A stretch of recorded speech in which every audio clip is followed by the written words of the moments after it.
May adlaw mga hunters na ipapakita ko sa inyo ng isang marker. Ito. Yun.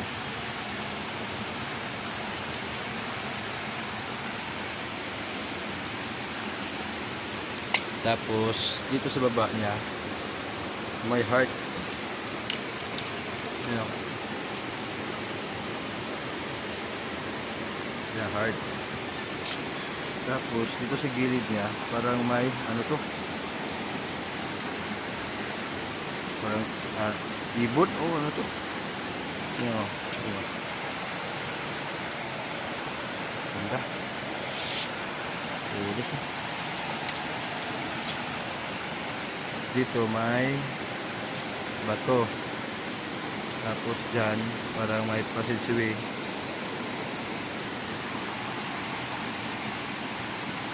Yan. So, paglikod dito,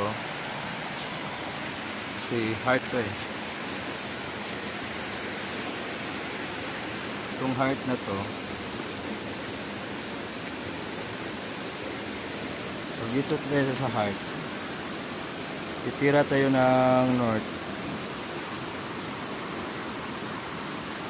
Yan, north. Yan, ito tama. Yun o. Parang may ano, yan. Tapos yan, parang may slash. Yun. Yung slash na yan, may butas dyan. Yun. Yan ang naka north. Yan o. Yan. Water element yan. Nasa north yan.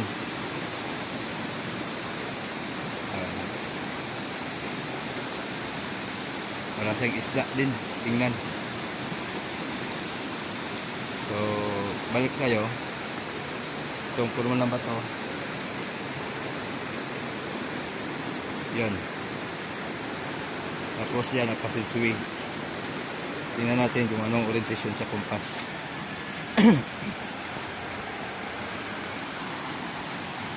Diyan naka north.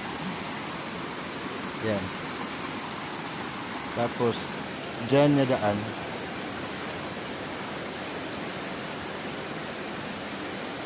Yan o.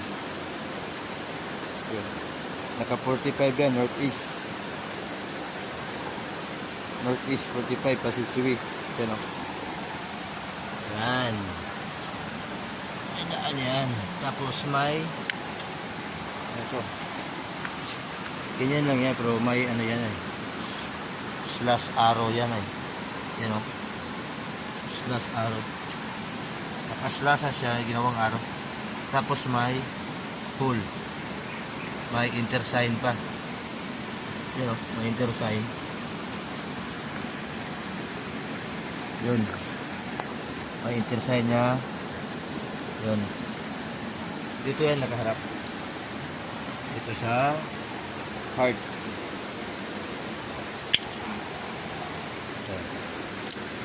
May sukat pa. May sukat lang yan ng ano, alin dyan, almost 1 feet. 1 feet lang. Then sa east side naman,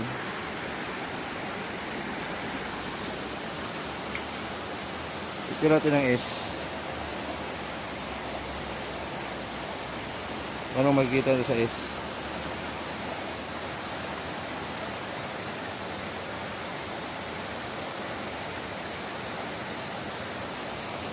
Yan, S.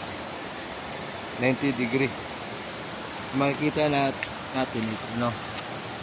Ito, naka letter C. Yan o. Letter C yan. Yun.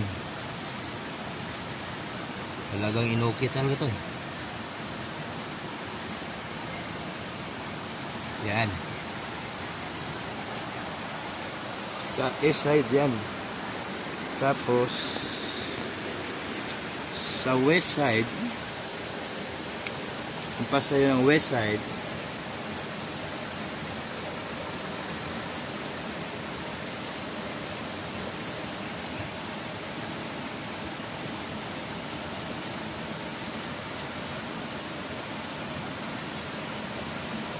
Yan. 270. Ang makita natin is ito. Wall. Yan, naka-wall. Tapos may slash. Yun. Dapat ito nasa S. Ang nasa S is metal. Letter C. Ano? May wood element sa S. Sa west. Tapos sa east side may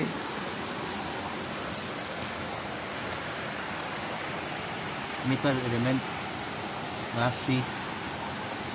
Yan.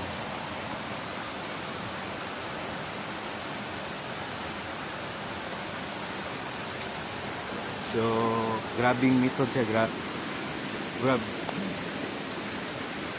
Tapos sa south side, ito nga south, parang ito may daan. Tira tayo ng south. Yan.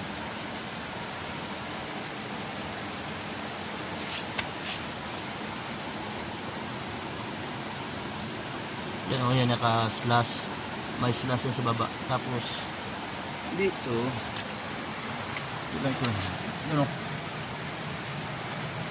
Parang may sign. Slash. Slash. Yan. Punta yan dun.